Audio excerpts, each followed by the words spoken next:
Hi everyone! In this video I will be discussing how I began taking hormones and how they physically, emotionally, and sexually changed me from male to female.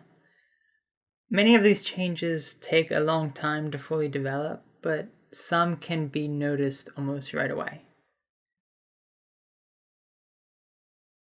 So I started testosterone blockers in May 2011. I actually kind of fooled the system in getting them prescribed. I had severe cystic acne all across my forehead, and upper lip, and chin area. It was these huge, painful, throbbing bumps that would never go away. It made me feel even uglier. I knew it was related to dihydrotestosterone, DHT. Too much in your system can cause hair loss, which I had a lot of, and acne, and all sorts of other issues.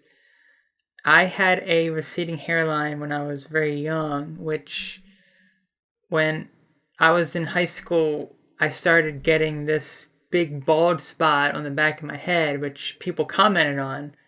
And I had it treated, and luckily it grew back, but I still had the hair loss in this area. For my acne, I tried topical products, but they didn't seem to work since the source of the issue was hormonal. So I started looking into natural products to not only help with the acne, but perhaps increase my estrogen levels as well. I am a big supporter of alternative medicine, but you have to be careful. There were a few I looked into and found the most useful ones to be red clover, saw palmetto, and Vitex. You can look them up on your own if you're interested. But it was the red clover specifically that started to get rid of the acne and perhaps boosted the estrogen levels by a little bit. After probably 3 months, the acne came back and it really started to upset me.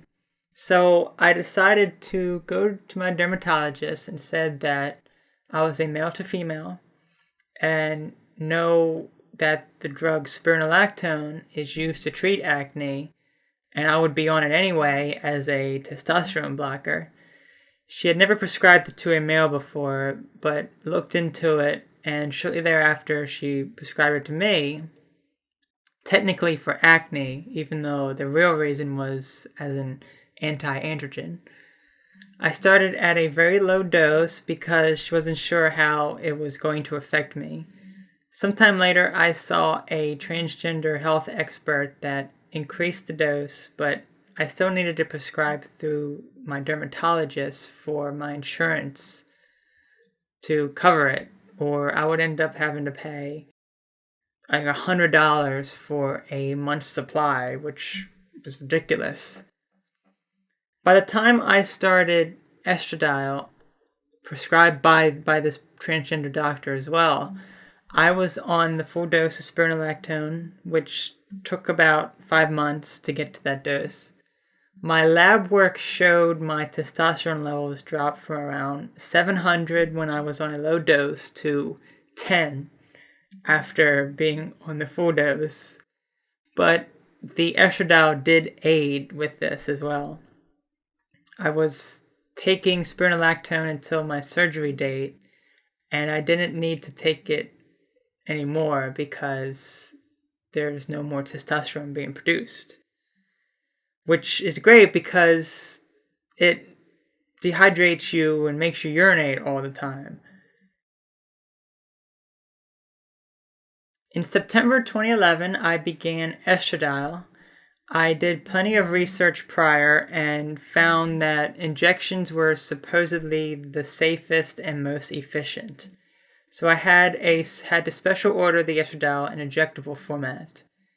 It came to about $10 a month. I had to inject every other week into the thigh area. The thought of doing it was intimidating, but you would do whatever it takes to be yourself and happy. So I injected it just fine. My thigh hurt a little bit, nothing bad.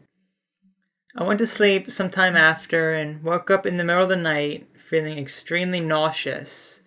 I vomited. It felt like I had the flu. Also, my thigh was so sore that I could not walk. I was limping around the house with a cane and walker, feeling so ill for the next week and a half. Then when I felt better, it was time to do it again. Same thing. I couldn't walk. It took me like 5 minutes to come down the steps. Couldn't lift my leg. I felt so sick to my stomach for at least a week. But after a few weeks of doing this, the nausea slightly went down, but not the leg pain. I started to think I might have been an allergic reaction to the cottonseed oil it was mixed with, since my leg was all red, swollen, and spotted. After 3 months of dealing with that, I saw my doctor again, and we switched over to sesame seed oil, which was so much better since it wasn't as thick. But it was still difficult for the first 3 days or so to walk around normally. After 4 months on the injections, 7 months total, I couldn't deal with it anymore and switched over to pills that I use sublingually under the tongue. No more having to stick an inch-long needle into my thigh muscle, causing me to not walk. It was so great to stop that. And I've been on them ever since. They are quite pricey, about $30 a month. Though I had it prescribed now by my endocrinologist, which is covered by my insurance, so I don't have to pay anything anymore. Also, the injections cause an extreme, high and low. The first few days, your body has the full amount available. Then over time, it starts to drop off, and you feel a lack of energy and hormones in your body. The pills, however, since they are taken every day, are stable. One time when I injected was before I ate lunch, since normally I would do it shortly after. Do not inject when you don't have much food in your system. Immediately after doing it, I felt like I was going to pass out. I got up, looked in the mirror, and my face was so pale. So I had to go lay down for a while. The physical changes I experienced were almost instantaneous. I noticed within a week or two, my breasts started to become puffy with a growth lump. They started growing so fast, and if they continued the way they were, they would have been so much larger. But they stopped, and this is probably because I smashed both of them so hard within the first few months. I was just so bruised and red for a while afterwards. When you're not used to having very sensitive chest, you can be careless and smash into things like I did. Now I have very, very tiny boobs, 26 AA, if that. So that was a bust. One of the best changes was my hairline and body hair. The body hair and facial hair seemed to become less, which I hate body and facial hair.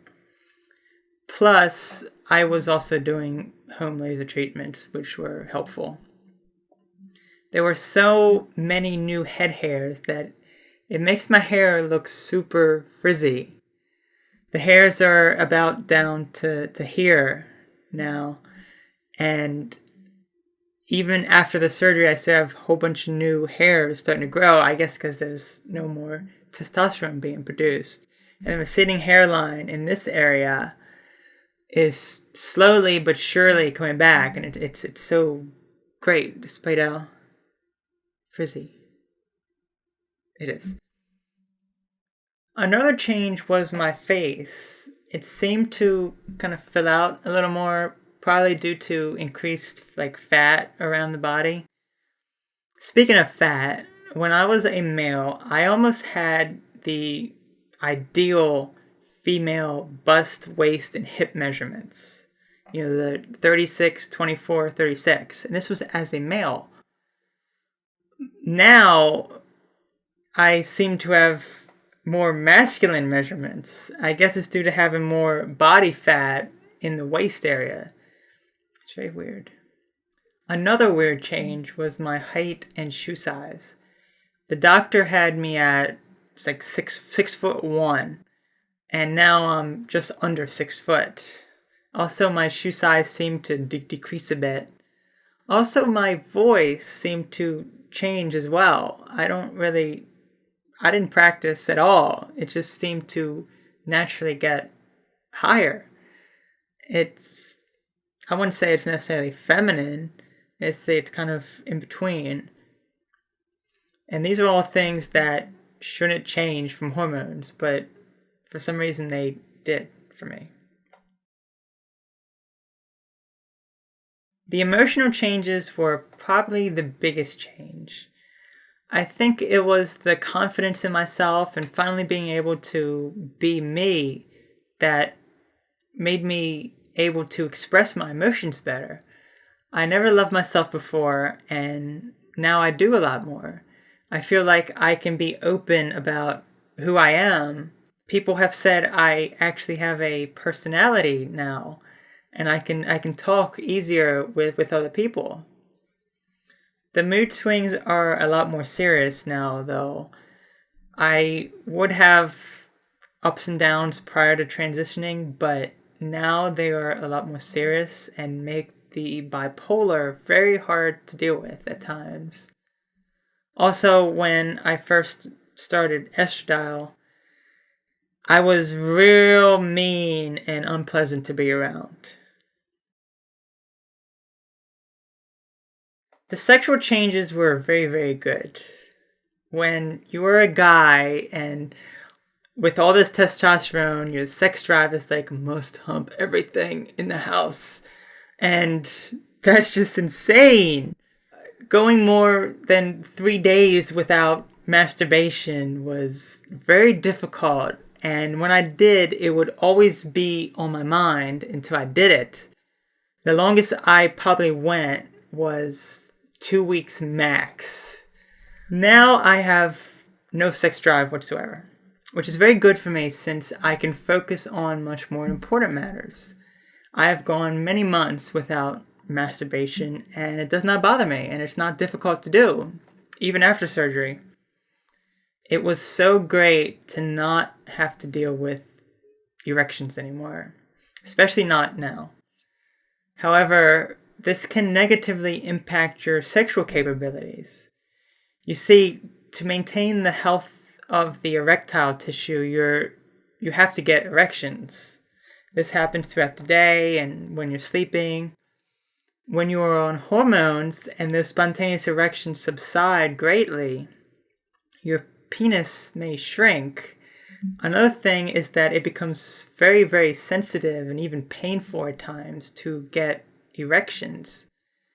This is another reason why I didn't like to masturbate after several months on hormones, because it was so sore and so hypersensitive. I didn't have any difficulty getting an erection though, which can happen over time. On a side note, when you begin taking female hormones, you will lose your ability to reproduce. After about 3 months for me, I was no longer able to ejaculate. Thank goodness, because I hated that. The longer you are on hormones, the less chance you will have of being fertile. I hope this video was informative and helpful. Thanks for watching.